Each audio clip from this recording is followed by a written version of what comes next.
Welcome back to another episode of On the Line. It's Monday, April 22nd, and today it's officially Penn Relays week. Yes. Best I'm pumped. Best meet in the calendar. Obviously, it's the Olympics this year. Where do you rank Penn Relays, Ashley? Olympics? Penn Relays? Oh, gosh. Where do you rank this? That's a tough comparison there. But, I mean, Penn Relays, I will say, of any event that I've covered, like, this has to be, like, one of my favorite events to cover. Okay, nice answer. I think you were middling there. But we got Penn Relays right now. It's going to be off the hook. We're loving it. I'm Corey Mull here with Olivia Ekmanet and Ashley Tishins. On today's episode, we will get into Penn Relays, but we're going to start with what happened this weekend, including a jaw-dropping American U20 record at 100 meters. We'll talk about national records. We'll talk about a burgeoning thrower's potential. We'll talk about big matchups at Penn Relays. Drew Griffith, 4x8s, DMRs. It's going to be all of that. So let's dive into it first and start nowhere else but Christian Miller of Creekside High School, Florida. He set an American U20 record at the Pure Athletics meet this weekend in Claremont, 9.93 seconds. This is a fast track, I think. It's a fast track. Yes. When I saw this, I was surprised, but at the same time I wasn't surprised because we already know what Christian Miller has been putting together across the season. He went from a 10:08 personal best, dropped it down to a 9:93 to break Trayvon Brumel's 9.97 record, which was set back in 2014. And I think what honestly just blew my mind away is the fact that Christian Miller ran the fastest time, not in the country, but in the world this year. So just think about all of the competitors right now that have debuted in the 100 meters, and Christian Miller is right there at the very top. Massive surprise for you, Ashley? A shock, or was this really what we were expecting down the line at least? I guess for me, like, I think it was surprising in that, like, just the time, right? Like, and what came with it. Like, I know, I'm not surprised that it's Christian Miller that did it because I think, like Olivia alluded to, like, we've seen him run like 10:08 before. Like, that's, I mean, obviously that's really fast, and it's right, that would compete against collegiates and some of the best pros in the world as well. But like 9:93, like, my goodness. And again, like, the fact that this is not just an American U20 record, but it's the fastest time right now in the world. And I think back to all of the athletes that have already opened up. Now, granted, a lot of these pros are opening up. High schoolers, they've had some time. But, like, come on, Christian Miller's run faster than, I think, Noah Lyles already this year. Fred Curley, Christian Coleman, all those guys. Like, something's got to be going on. I guess the Pure Athletic Spring Invitational is the place to be because we saw Issam Masinga beat Noah Lyles last year at this event in the 100. So, like, it's in Claremont, Florida at the National Training Center. I mean, just wow, really. For so long, we hadn't seen a high schooler break 10. Yeah. And then we get a couple of them all really in a row, starting with Matthew Bowling a few years back, and then Issam. None of them win legal. Here, this one's win legal. Right. 2 straight years of sub 10 from the fastest guys coming back in the country that were high schoolers. I don't think you necessarily think this is like a stacked track, right? It's the best going up against pros in a very ideal setting in Florida. Mm-hmm. I don't know. It's just really interesting. Why Pure Athletics? If you're Christian Miller, I'm curious. Why do you think he chose Pure Athletics? Maybe he saw what happened last year and he's like, you know what? That's the meet where I need to go to break out. I mean, again, like, that's where we saw Issam Masinga beat Noah Lyles last year. Now, did Noah Lyles run there this year? No. Was there that caliber of athlete there this year? I would say not really. Christian Miller was the star here that came out of this. Yeah. But maybe in his mind, he's like, okay, then maybe that's the place I need to go to have kind of my mid-season, let's just go. With multiple sub-9s, he ran 10:05 at New Balance Nationals Outdoor, 9:89 in the South American Championship. That was a big season for him. Trayvon Brumel, after he ran 9:99 at Great Southwest wind-aided, he went 10:35, 10:41, 10:56, and 10:47. That's kind of a high schooler's sort of outline after you do something so big. Yeah. Maybe you come back to earth a little bit. Do we see Christian coming back to earth in high school meets, or do we think he pushes forward and keeps at this path? Because, I mean, what is the expectation now? I think that we got to talk about that. I feel like if I'm Christian Miller, I push forward. You've already set yourself up by putting out such a really fast time. He had kind of that experience against competing against people who weren't in high school. So for me, I'm like, I might as well just continue. And of course, there's no there's technically U20 championships, but it doesn't lead anywhere. So now do you have this conversation about potentially going to Olympic trials with this performance and just challenging yourself even more? So I say you just keep going. You're on the right path. 100% trials, right? I say yes. Yeah. The fastest in the world right now. Come on. Come on. Yeah. I would love to see Christian Miller versus Noah Lyles. Just saying. Yeah. Just saying. I would too. The biggest drawback for a high schooler that's running the sprints is I think you don't have that strength Yeah. to rebound to get through the rounds. round after round. Yes, Maybe he does, but like Noah can turn up the nozzle when he wants to sometimes, and so can Fred and Christian and all these guys. What can Christian do? See, I think this is just talking about this kind of makes me excited because I feel like this is one of those years where there's just like we're talking about Olympic trials, but there's also high schoolers that we can talk about that are involved in this mix. I mean, I know we've probably at this point belabored the point about, Quincy Wilson going to the trials, and you could see. I know we're just going to talk about Sadie in a minute, but like you could theoretically probably see her there in that 1500, and plenty of other guys that have qualified for the Olympic trials, and now you just add another guy to that mix. I think it's a pretty exciting for the state of high school running. It's very exciting. It's another person that's capable of or now qualified for the trials out of high school. I think it's great. Yeah. Let's move to Sadie Englehart. This weekend, she ran at Mount Sac. She broke a national high school outdoor record in the mile, running 4:31.72. And then the next day, with their team, Ventura High School helped set a new DMR national record. Over in Eugene, we had Owen Powell of Mercer Island, ran a 1K national record, we think. Yeah. We're pretty sure. Yes. But, there's some things we're checking on. 1,000-yard race or 1,000-meter race last year in Indiana. We'll figure it out.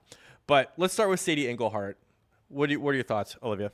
Yeah, when it comes to this mile, goes 4:31. I am not shocked by this whatsoever. I feel like she's been kind of alluding that this was a record that she's been striving for ever since she entered high school. Like every time she steps on the track for a mile, she is going after and she wants to put down a fast time. So I knew at some point in her high school career, this could fall. I think the biggest shocker, was seeing Ventura breaking the DMR national record, going 11:21.85. This record stood for 13 years, and it was set by Harvard Westlake that went 11:22.23 back in 2001. And it's crazy to think that the ladies that were on this team, you have Milani True, Valentia Pergoa, Aleo Curtis, and Sadie. Valentia is the only one graduating this year. Everybody else has another couple of years left. But I think what was so impressive was just hearing a quote from Sadie, like before the race, they were talking about the national record with their coaches. And we all kind of said, like, we'll see, like there was no pressure. We're just going to go out there and put everything that we have together. And, everybody was not fresh, according to Sadie. And so everybody had some races underneath their belt, training for some big things. And poof, here we go. A DMR national record just blossomed out there. What do you impressed by more? Or maybe they're equally impressive, Ashley? I think they're equally impressive, but I think, and Olivia already touched on this a little bit, the more surprising one to me probably was that DMR. I think with Sadie, we've talked to her already so much this season, and she said herself on the Flow Track podcast that like she's been gunning for that mile record outdoor, and then she's still a little bit short of that, Mary Kane's overall high school record, which was set indoors 4:28, I believe, at the Milrose Games. But we knew that was something on her brain, and she just consistently runs between like that 4:33 to 38 range in the 16 and the mile. So for me, I was like, it's just a matter of time before she sets that record. Like she's just got to have a good day. I think the DMR for me, I saw this and I was like, wait, I didn't expect that. Didn't know that they were attempting a national record or anything like that. But when you think about it, DMR, it's all about having those right pieces, right? Because you touch on the 400, you get that middle distance, then you have, the good miler to close it in. And when you have someone like Sadie Englehart closing it in along with those other right pieces, like anything special can happen. And, the special thing that happened for them was the national record. Yeah, and I think the more you start to see from Ventura beside Sadie, it's, Anthony Fasthorse and Anthony's team in the DMR and Sadie's team in the DMR. You have to now, I think, credit that to something happening. And within the last year, they got a new coach, Josh Spiker. Josh Spiker came in, and I think, Fasthorse and Englehart have really taken to his training because if we look at Sadie last year, there was a little bit of a plateau. I think, she had such a great freshman season. It's hard to improve on that because the times were extraordinary. She tried, she won a national title. She raced well in big meets, but like the times didn't necessarily jump off the charts. This year, they're jumping off the charts again. And I think you have to sort of, what's the change? What's the difference? They do have no new head coach. Spiker is a University of Wisconsin grad. He ran it under Bowerman. He's obviously doing some great things. I think you have to credit a little bit of what he's doing. But Sadie dropping 3 seconds in the 800 year over year. The 1500 looks great. The mile here. I don't think she's done either. Yeah. I don't think she's done. Anything more there? I just think we're going to still have Sadie Englehart conversations. Like, I don't think this is it for her. Again, I feel like she's just so driven by goals. She's, like Ashley mentioned, I think in the very beginning, she has made it very clear, I'm striving for this. Now that we've hit this mark, this stepping stone, now we can take it a step further. Now I want to strive for Mary Cain's overall record, So I think about the conversation I had with Alan Webb when we're talking about boys going sub 4. You got to start first by going 4:03, then 4:02, then 4:01. Take those baby steps, and that's exactly what Sadie's doing right now. Yeah, I agree. Anything more? 100%. Now maybe too, we could see her maybe she shifts to another event just to try it out. Like maybe you focus more. I mean, we've seen her go 2:03 in the 800. Like that's more than solid for an 800. Like maybe you get closer to 2:01 or something. Like, I think that'd be cool to see is like, not only her potentially going after Mary Cain's overall record, but maybe dropping down to the 8 and focusing on that a little bit, or even going up a little bit to the 2 mile or 32. Yeah. I think that'd be interesting. Yeah. The 32 actually interests me a lot because we said in the 800 this year, she's already crushed it. The mile, 16 drop in times. 32, I think she's run 1 this season, but it was probably just like a tempo or something. 950 as a freshman, 951 as a sophomore. She's in a different fitness level now. I think she has an opportunity to bring that down if she does run it. Although we are heading into California postseason series time, and the stakes are a little bit higher. So we'll see. But great stuff from Sadie and the Ventura girls, this weekend. Anything else on Powell? 1,000. We do not see that regularly. We did get confirmation. Kokomo Invitational last year, 1,000-yard race. So that guy who ran the 222. Not a national record. So Owen Powell, national record, 223 in the 1K. Any thoughts on that, Ashley? I mean, it's not an event you ever see outdoors, but kudos to Owen Powell finding an event that suited him really well and just going for it. Hey, why not? I think the previous record had stood since I looked 2003, so it's a very old record. Again, you don't see it ever really run outdoors, so that's probably why it's so old. But hey, good job, Owen. I think he is really impressive. University of Washington signee. I was at Nike Indoor and I saw him run, and I actually also saw after he ran that UW came after NCAA's to New York just to see a lot of their recruits. One of them was Owen, and he reminds me a little bit of like Andy Powell mode as a high school. Andy Powell was a great high school runner, right? And then I think you get a guy like Owen Powell that competes really well, maybe doesn't get the huge headlines as others do, but he's doing it in his own way. So I think the time will come for him to start to get that. And going to UW, I think that's a team that runs together, unlike most college programs. So great future in store for him, and we'll see how he finishes his high school season. We're going to move to a sophomore now out of Missouri. His name's Jackson Canwell from the unbelievably titled high school, Nixa High School. Great. He's a huge football recruit. I think he's 4 stars at this point. Offensive lineman. His dad is an Olympic silver medalist, Christian Canwell. Terry, his mother, was in the Olympics as well. This guy has been born and bred potential.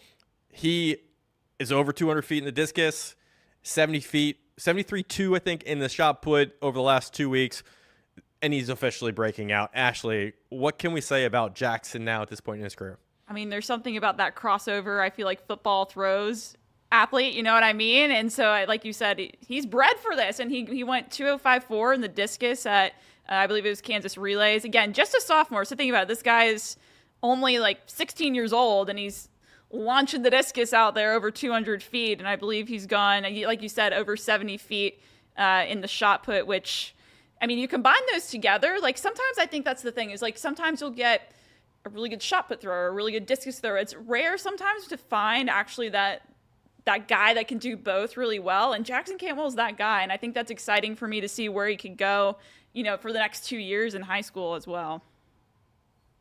Anything else? Just crazy. Like 205 feet 4 inches, as Ashley mentioned, at the Kansas Relays, breaking the sophomore class record, which was held by Ben Shue, who is an incredible thrower. And he becomes the third sophomore in history to throw over 200 feet. It's very rare that we see something like this so early in a thrower's career. So that's just exceptional work from Jackson. A lot of points here. So just Jackson, as Corey. it stands right now, 6'7.5", 300 pounds, listed on 247 Sports. He's a big kid, obviously an offensive lineman. Watch Jackson grow up in AAU over the circuit, right? He was always much bigger than his age group, and he threw up. Didn't always sort of feel like he had like control of his like limbs because he was growing so much, right? But he was still very, very good. He was better than every kid out there by a long shot. Now he's finally starting to like understand his body more, and he's being coached extremely well. I think we always talk about like, how are we going to beat these national records that are owned by Ryan Krauser and Michael Carter? Yeah. You have to have somebody at this point in their career that has that potential. How do you not say it's Jackson Cantwell at this point? No one's ever thrown 80 feet other than Michael Carter. This kid's at 73 too. Like, can he get there? I think like that is the hope now that we look at a guy like Jackson. And there's been other throwers who have thrown really far and kind of backed off toward the end of their careers. We need him to keep going. So do we see him kind of getting up to those marks? Is he going to reclaim maybe those impossible records? I want to see it. Yeah. I'm all for it. But then we mentioned football in the conversation too. So. True, but I think he can manage that at this point because he really does value track and field. Yeah, I hope so. We'll see. All right. The hope is there for The Jackson. hope is And, well, definitely we there. will see. But, hey, he still has the Missouri State Championships, right? Yeah. Coming up, and I'm sure in time he's going to compete outside of that as well. Let's go to the Penn Relays. It's the big meet this weekend going into Philadelphia. We will be there on Wednesday. Huge event across 3 days at Franklin Field. Over nearly 90,000, 100,000 people usually attend the meet overall. We're going to talk about a few things, and we'll start first with the best one-on-one matchup to watch at the Penn Relays.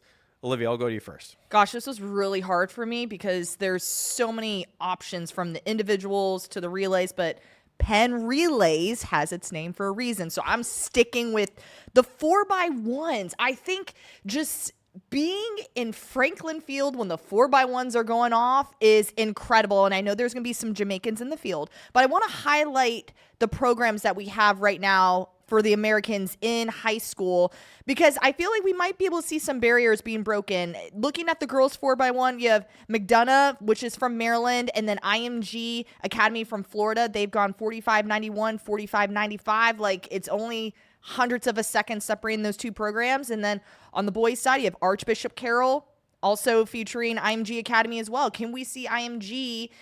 I'm just thinking about last year. Can they be the top U.S. team in the really short sprints? We might have an opportunity to see that. The Archbishop Carroll has gone 40.73, IMG 41.50. So, again, we might be able to see something special.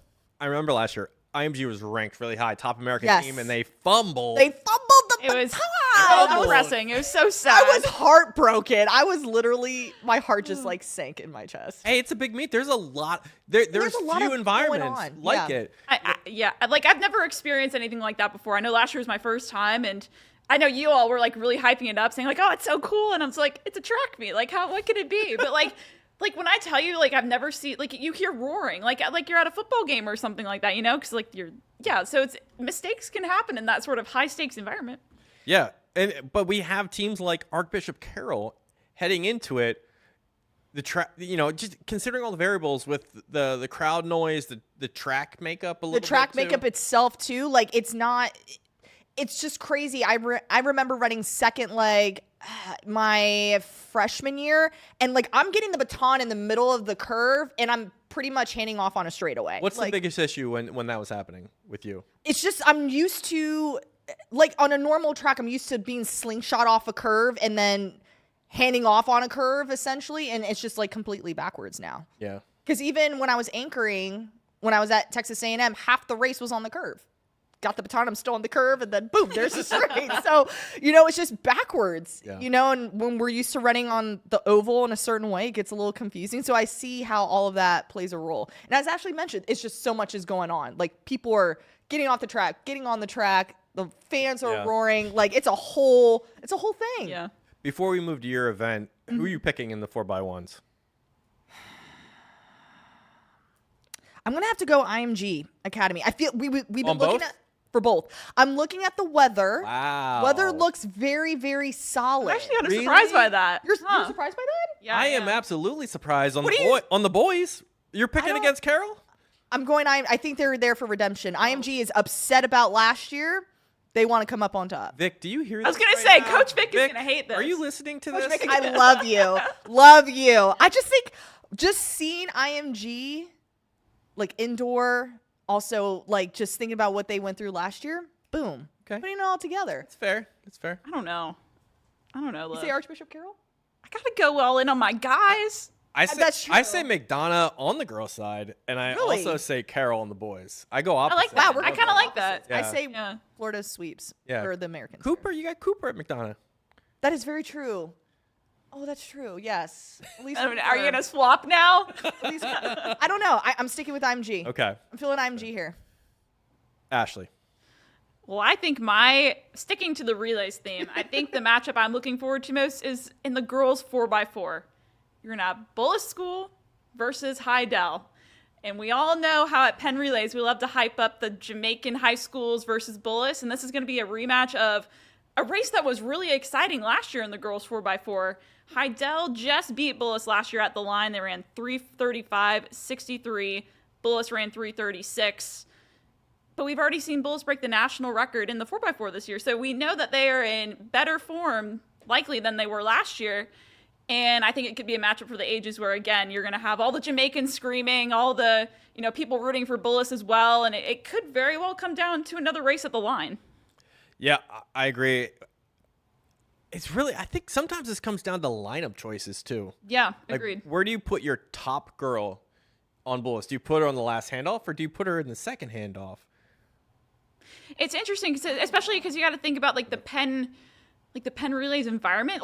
I almost say you got to pick the girl who's going to thrive the best under that pressure and that crazy environment on the anchor, whether that's your fastest leg or not your fastest leg, almost. Yeah, I'd want to build up somewhat of a lead though on Heidel as well. I'd want to put a little bit of aggression on them, attack them early on. Yes. And force them to chase you and respond. Yeah. Yeah. I like that move. I mean, when you're working the whole race at a deficit, sometimes your mentality can change a little bit and you can get out of it in your head or something. I don't know. Yeah. Thoughts? I really agree with what Ashley said. You got to put the ladies and the gentlemen too, where they're going to thrive the most. I'm just thinking about Sage. I feel like she's been kind of for Bullis has been kind of in the middle. I think I've seen her. Didn't she run third at New Balance indoors? Maybe I don't remember. I don't remember, but I think they had her in the middle too. Mm-hmm. So I think you just put the athletes where they thrive. That's fair. Easy enough. Easy. Easier said than done. I know. My matchup, I'm going to the girls mile here. It's Olivia Cieslak of Haverford, Dylan McElhaney of Ooh, that's Hunter gonna be College. Good. Ooh, That's going to I be love that. great racing. Yeah. I don't have McElhaney having raced at all over this outdoor season yet, and Cieslak is on a tear. 55.9 for 400, 204 for 800, 444 for the mile. She lost at the Indoor State Championships to Logan St. John Kletter. And I don't know if that's been in her head, and she's just been killing it since. You'd never want that feeling again. Down. But sometimes you have to lose to build yourself back up. Exactly. Right? Yes. And I think she has done that, and she's run tremendously this season. Different environment, different stakes. McElhaney, 443 for the mile. Cieslak, 444. So the comparison is right there. Cieslak has more speed. McElhaney has 58 400-meter speed. Cieslak has 55.9. So I'm wondering sort of how do you attack the race? This is the same conversation we had over the indoor season. If you're Cieslak, what do you do? I think you run as even as you can, and then you lean on your speed at the final 400. Yeah. I think that's sort of what I would do. But if you're McElhaney, maybe you attack pretty early on and try to build up a lead. Like Logan St. John Clutter, that was the blueprint to beating her last time. So we'll see. It'll be a good race. Let's go to Drew Griffith. The Butler High School star ran 4 flat this weekend at his home high school in a meet there. And now he's headed to Penn Relays in Philadelphia, where he could potentially go after a sub-4 mile. Ashley, will he do it? Man, you're just putting me right on the spot there, aren't you? I think there are certain factors that you have to take into consideration here, right? When we contemplate whether or not he can go sub-4 at Penn Relays. First, that comes to mind, you got to think about the weather. Fortunately, I think we're going to be really fortunate this week in Philadelphia, where it's going to be sunny and there's no rain in the forecast. Fingers crossed that doesn't change in the next few days. But like that for me is like the first check mark. Like, okay, weather forecast is good. And then I think from there, you just got to think about like, we talked about this in the office, right? Track, yeah. You know what I mean? Like the oval, the curves are longer, right? And that's not super favorable for a distance athlete, right? Because you want to be on the straight as much as possible. You're not trying to waste energy trying to round a curve. So that's something to take into consideration. But I will say, I mean, we've seen Gary Martin go 4:01 here. So it can be done. You can run close to that 4-minute mark. And the fact that he ran 4 flat at just, at the Butler Invitational at home, to me shows that he's going to be gunning for a sub-4. And it's going to depend. Like, if he can get out and go like 59, if he's on pace that first lap and he decides, hey, like, not only am I going for the win, but I'm going for a big time, I think it gets done. So you're pro Drew Griffith. I'll say pro. Yeah, I'll say pro. Okay. Mm-hmm. Olivia. I'm going to throw this out there. If you read John Davern's article on Drew Griffith's 4 flat, he starts it off by saying there's no place like home. Okay? I am all for that because so my answer is yes. Yes to sub-4. 0% chance of rain, 63 degrees, optimal. We need to thank Ashley Tishins for taking on the weather at Stanford because he just took it for the team. That way we didn't have to do it at Penn, okay? So you're welcome. Rain, as Ashley said, is a check. The environment will be there. We already know. The energy is going to be in the room. I just think about just kind of going back to like when I was running at A&M. I debuted my 100 at Penn Relays for the season because Coach Anderson knew going to Penn was like running at home. I felt like that was the home crowd advantage for me. Texas Relays, I was like, whatever. I'm not from Texas. This is not my meet. But Penn, I showed out because I know my family's there. DMV's representing. So I feel like that same energy is what Drew's going to have going into Penn Relays. He's like, this race is for me. The weather's great.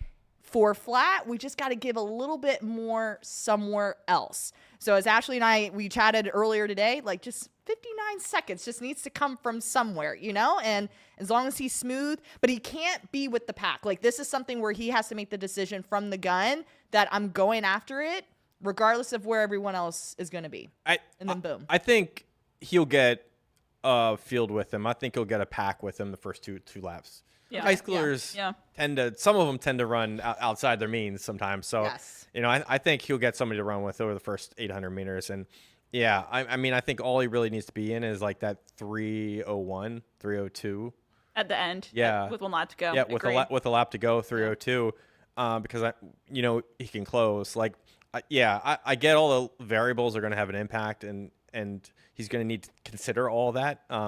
On the day. Wind, we didn't talk about wind. Did we talk about wind? We didn't talk about wind. Yeah, we got to talk about wind. Wind is an issue at points. Yeah. Especially when you're the front runner there. You have no one to draft off of or really cut the wind. Yeah. Yeah. I mean, you got to consider all that stuff. But that being said, I do have a hot take on Drew Griffith. Oh, gosh. Oh, no. Oh, no. Don't change my mood right now. I feel very good. I think that Drew is the type of person that doesn't just want to break a record.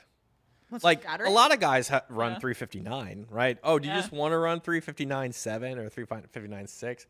If you look at what he's done already this season, he's absolutely annihilated the 2-mile record. Yeah. He's run 4:02, which in PA and Butler history is probably, destroying all that those hometown records. I think he runs 3:57 or 3:58 if he breaks it. Yeah. I thought you were going to go the opposite direction. 357 No, I knew- or I knew 358. I knew Well, he was okay. sub I will four. say we have a prediction in the chat. Okay. David Wynn says, David. Hello, David. David predicts 358.72. All right, I'm with Oh David. my We both are there, the same wavelength there. I do think he's gonna. I could see that. If he's- I'll say yeah. If he's in that window, I think he gets it done because he's the guy. He is a guy outside of Daniel Simmons. It's the Drew Griffith show right now. It really is. Draws to the floor. Okay. Okay. You're saying You said- 358 so- or 357? Ashley said yes on sub 4, right? Yeah. Mhm. I So think we all said that. okay, you said sub 4 too. Yes. Okay, I okay. say 359 though. Okay. 359.1. I'm okay with that. I'm gonna go It's just gonna because David said 358.7. I'll go 357.8. Okay. That's Drew You really Griffith. you really think 357.8? I think he's. You He's really the guy. think He's the there. guy. Yeah. 7? Yeah, 357. I'm going 357. Oh, at Penn Julio. Relays. Julio Ramirez has a chat. We got all the distance guys reaching out now. 359.7 is his prediction. All right, Julio. Wow, that's crazy. Yeah, I'm sorry for your Houston Dynamo loss this weekend, by the way. So He mentioned in the chat earlier, he said, Corey, don't bring up the Austin FC game. all right, let's go to Penn Relays Championship of America girls 4x8s. We haven't had a chance to discuss this yet, but 4x8s DMRs. We're going to get into them. So on the girls' side, small school, large schools, we're all going to try to get to that COA final. Padua Academy, Union Catholic, Edwin Allen, IMG Academy, Homewood Tech, South Lakes, and Niwot. Union Catholic girls are the defending champs here, correct? 4x8 Correct. Yes. championship. Ashley, let's go to you first. I think for me, yeah, Union Catholic they're the defending champs, but I'm gonna have my eyes on, I think, Padua Academy out of Delaware. They won the 4x8 at Millrose Games and New Balance Indoor Nationals. And they not only won the Millrose Games 4x8, but they went US number 3 all-time indoors. Like, this team is legit. I was standing next to their coach at Millrose Games when they ran that. And when I tell you that group is like a machine and they're like super into it, like it's really fun to see. Like that the coach she was so excited and she kept looking at her splits like, oh, they're so close to, like, I think they were trying to go for maybe a national record there or something. But to me, like, I think that they may be the team to beat. Like, they've been really consistent. Again, they went 349.86 indoors. However, I will say, I mean, it will be hard to talk. I mean, Union Catholic's going to have some of that momentum in their favor just because they can.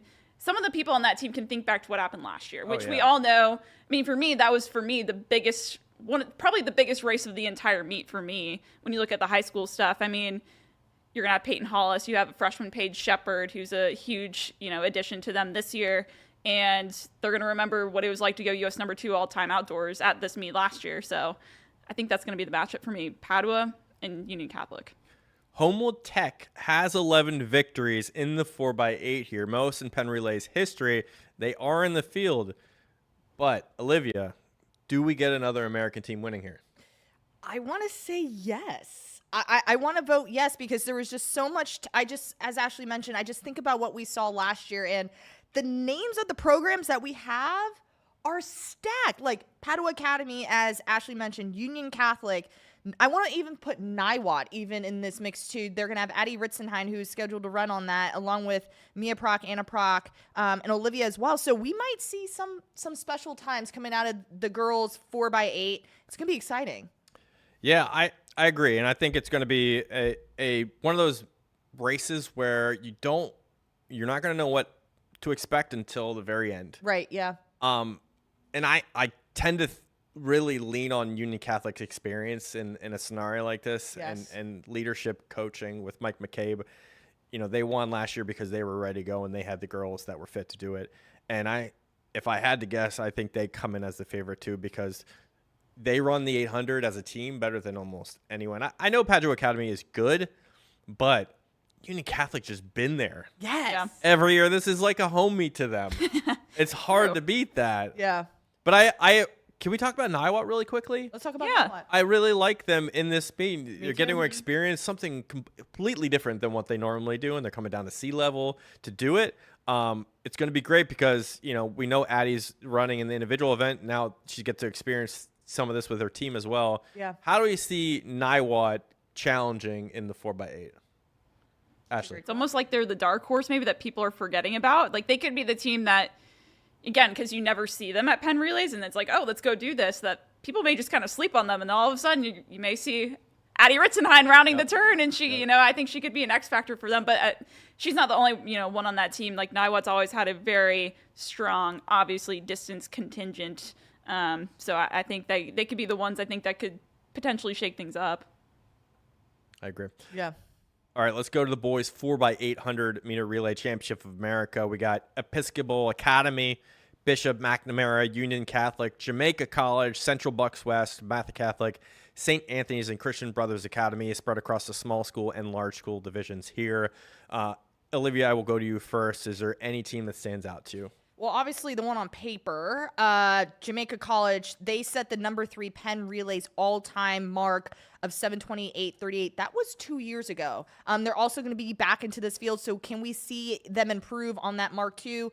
St. John's College, as you mentioned, they were 6th in 2023. Union Catholic, as we all know, looks very strong. CBA. The Bullis School is also going to be in this too, but I don't think it's going to be their full-fledged, like, the 4x8 team that we've been seeing all year. They had Quincy Wilson on there. Colin Abrams has been on there. And just from what we've seen from just the top 4, both of those athletes are not on it. So I'm just curious to see, like, how the Bullis School fares out. Again, because it's a small division, large division. They all come together. Top, is it 12? 12 make it into Championship of America? Ballpark? We'll say that, yeah. Well, okay, cool. Somewhere in that ballpark. Don't quote me on that, but somewhere in that ballpark, you're going to have those top programs. So that's what I'm looking forward to. I see Jamaica College, just with their history, and St. John's College also looking very strong from last year, kind of being in this mix. Just one correction. The event record 7:26:09, held by Calabar in 2018. Jamaica College 7:28 is third all time. St. Elizabeth Tech 7:27:54. So Jamaican teams, regardless, are like the cream of the crop here. Yeah. Ashley, where are you going with this? Yeah, I mean, alluding to that, like I think Jamaica College, I think they potentially could come in as the favorites here. I think back to last year when honestly this can be an epic race. Like I feel like the 4x8 maybe gets slept on a little bit, like because you think about the 4x4s and stuff, but like. Last year, I remember, I think it was Chatham that won at the line in the pouring rain. They won't be here this year, and I think that was the last time a U.S. team had won in quite some time in this event. But, teams that could challenge Jamaica College, CBA is always going to have a strong presence at Penn Relays and a strong distance contingent. I think Episcopal Academy as well could have a strong showing. Like, I think it's kind of up in the air. And then again, Union Catholic, like we mentioned already, it's almost like a home meet to them probably at this point. Yeah, only 3 teams in history have broken 7:30. They're all Jamaican. It's really hard to get an American team under that 7:30, just time goal. The top team in history here, Albemarle, 7:30.67 for an American team. Getting 4 guys that are capable of running 1:53 is really hard, let alone getting 1 guy to run that. I mean, so if I had to look at it at face value for some of these U.S. teams, I'm interested to see how Episcopal Academy does because, they ran really well indoors. They're out of Philadelphia area, suburban area, and they're coming in here with, kind of proving ground. I think they've been itching to sort of prove themselves over the last couple of years as they've kind of made their name sort of grow, I think, in stature. And this is a great opportunity to do that against, the best teams in the U.S. and Jamaican teams. So we'll see. Do we have a winner prediction anywhere? Winner prediction? Yes. Maybe I'll go Jamaica College. I'll go with the Jamaicans. That's where I'm at too. Okay. I will go, I'll be the wild card here. I'll pick Episcopal Academy. Okay. All right. Championship of America Girls Distance Medley Relay should be a fun one here. The top teams entered. Defending 2-time champions Saratoga Springs, West Springfield, and Tatnall from Delaware. Well, all the momentum's in Saratoga Springs' favor, right? I mean, they won this last year. They consistently have that depth to put together, all those pieces, 4, 8, 16, 12, to put together something really fast. And at this point, they've kind of shown over the past couple of years, like, this is their event at Penn Relay. So it may just be like, they're the top tops coming in and, daring teams to challenge them almost. I think if some teams could, it's going to be Tatnall because I think this year has been I think we've seen since the cross-country season that team's very deep, and so they have that depth there, I think, to try and compete with Saratoga Springs. So to me, I think those are going to be the top 2 teams to watch. Can Saratoga Springs get beaten, Olivia? Will they get beaten? Potentially, but I think it's going to be hard to do that. As Ashley mentioned, Saratoga Springs winning this title last year in 1143, they pretty much bring almost everybody back from that squad. They have so much history. The DMR is like their race besides the 4x-mile. Like, they know how to compete. They always show up at Penn Relays. So it's going to be hard to kind of take down the top dog there, but I'm not also going to be sleeping on Tatnall. I feel like this program from Delaware can sneak in there. As Ashley mentioned, they have also caught my eye during the cross-country season, so I'm not going to look past Tatnall either. So I feel like that would be the next program to step up. Yeah, they got an 800 girl, Ruby Schwelm, that's run 210. Their miler, 458. Just got to find the right pieces really to attack Saratoga Springs, because Emily Bush will probably anchor that team. She's run sub-5 various times. So, yeah, Saratoga Springs will be hard to beat. Most victories all time in the girls' team are 6 by Ver Tech. Saratoga has 4, so 1 more would get them closer to tying that record. So that's probably what they will be shooting for. Overall record here is owned by Tatnall. Woo! 2012, 11/28/86. I don't know if that Tatnall school will be itching to go after that one, but there's definitely at least some time goals there. And then a New York team has won the last 5 girls DMRs. Will we get anybody that's not from New York be able to win this title? I think we'll find that answer out soon enough. Last segment here, let's talk about the Championship of America Boys Distance Medley Relay. Top teams entering here: Ridgefield, Westfield, Christian Brothers, Ridge, and Calvert Hall. Olivia, I'll go to you. New Jersey's just dominating this right now. Just thinking about Westfield, CBA, and Ridge, just 3 programs from New Jersey doing their thing. I think this is going to be a very great matchup in the boys DMR. CBA was second last year with a 10-13. Westfield was 4th. So again, coming back with just some history. They've already been here, have that experience. They're used to the chaos. So I think this is going to be a really, really solid matchup. But I think, honestly, at the end of the day, I'm going to go with Ridgefield here. I feel like on paper they look really, really strong. So, Connecticut just doing their thing out there. Didn't Ridgefield win a New Balance Outdoor Nationals title? I believe they did. 2 years ago or last year? Was it last year? It may have 2 years ago. But either way, I love the Ridgefield pick, because you know who's going to be on that 1600 anchor. Who? Steven Herkenrother. Of course. The Princeton signee. We know he has 406 open mile speed. So I think if it comes down to that anchor leg, right? Like, I think he's the X factor for them that could, in a tight race, be the one that just kind of breaks it out in that anchor. Sometimes, a lot of the times it does come down to that anchor if you haven't built, especially because I think a lot of these teams match up pretty well. Like, I think, we could have a tight race there at the end, and I think he could be a key for them to win. So I have Ridgefield. The only team I see beating them is Christian Brothers Academy. Mm-hmm. Yeah. Because they have depth. I mean, maybe the sprint pieces, I would have a little bit of a question mark there, but it would be the same question mark you would have for Ridgefield or Westfield. Or Calvert Hall, actually, I think was a sneaky one, too, that I would say might have an opportunity. But I like Ridgefield. At the end of the day, I will also pick them to win this meet because, yeah, they're the team that hasn't been talked about a lot, but they're really good in a relay setting, and they have proven themselves with some national wins before. So I'll go with Ridgefield here. Event record 957. Hopewell Valley of New Jersey, 2018. 5 teams in history have run under 10 minutes, and Christ School won last year in 9:58. So sub 10 is going to be the goal here at Penn Relays. We'll see if we can get it. What's the thing you're most looking forward to at the meet and then being in Philadelphia? Can we go with the obvious one, the food? Go for it. Cheesesteaks, man. So that's you outside of outside the meet is cheesesteaks. It's the cheesesteaks. Okay. I'm looking forward to that. Okay. I think at the meet, I think just hearing the Jamaicans get so excited with their blowhorns, that just really just gives me the goosebumps. Yeah. I'm excited for that. That's a great one. That's great. Do you have anything? I think the thing I like about the meet, is the like the organized chaos, right? Like it's like it's like back to back to back, especially on that last day on Saturday. It's just like, okay, crazy thing happening here, and then 5 minutes later someone else is doing something crazy, and it's almost like you have to like wrap your brain around it. But like it's kind of fun to at that point like take it all in, because it's pretty rare that you see these types of performances in a setting like that. So that's me there, is I'm excited for the chaos. And then, I mean, I guess I got to go cheesesteaks. Like, I know we're going all in. We're going to go on Wednesday, hopping around town, trying some cheesesteaks. So that'll be fun. Yeah. One of my favorite moments from last year was that first night.